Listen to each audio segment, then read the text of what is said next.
Now I ask myself, and I hope you ask yourself this as well, what really is the right decision on choosing a public or private school? Because it's clear that we have advantages and disadvantages, but when it comes to the moral decision, the decision that makes up for the rest of the family, for the community, which really is the right decision to make? Now, these decisions really are based on many elements.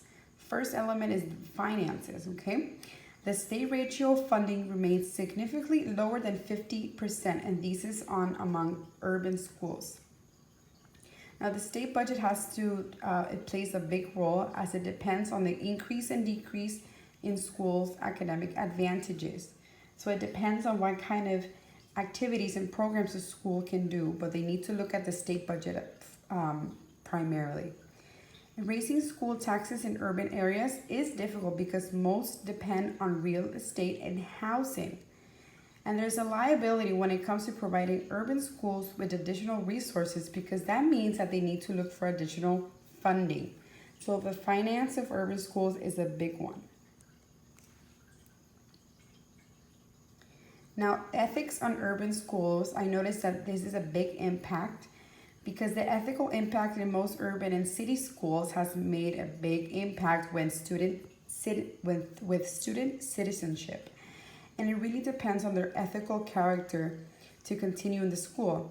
Now, there's been a lot of questions raised as to how to incorporate ethics in public schools and how to incorporate that in a curriculum because the school, the students, is what makes up the school community.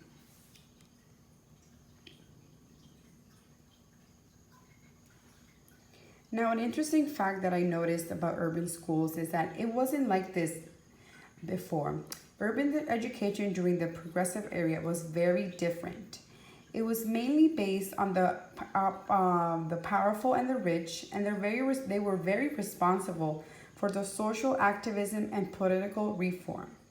With this, I mean there was a lot of problems supporting the education during that time, and there was a lot of protests. Before this time, there were actually limitations on students to function academically, and actually women only had their education till primary school, which I thought was very interesting. And also there was a lot of limitations with women because men were given more educational opportunity. And there was a level of function limitations to women until primary school. And it would secure education to going to a school, but it wouldn't give them the longevity of having a full education. Now, from a social standpoint, there's been a lot of problems because communities and institutions are failing to provide student safety, and teaching becomes more difficult inside and outside the classroom.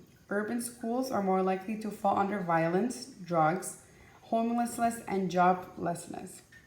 Student participation and attendance drops because parents or families might not feel safe coming out of their house or leaving their students somewhere they don't know. And then that's when the parental roles have become a major factor for urban schools because they make up the school activities and most of its programs.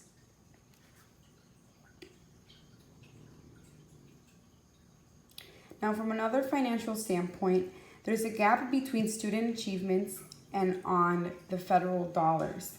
State funding is the primary mechanism for targeting districts that serve disadvantaged students.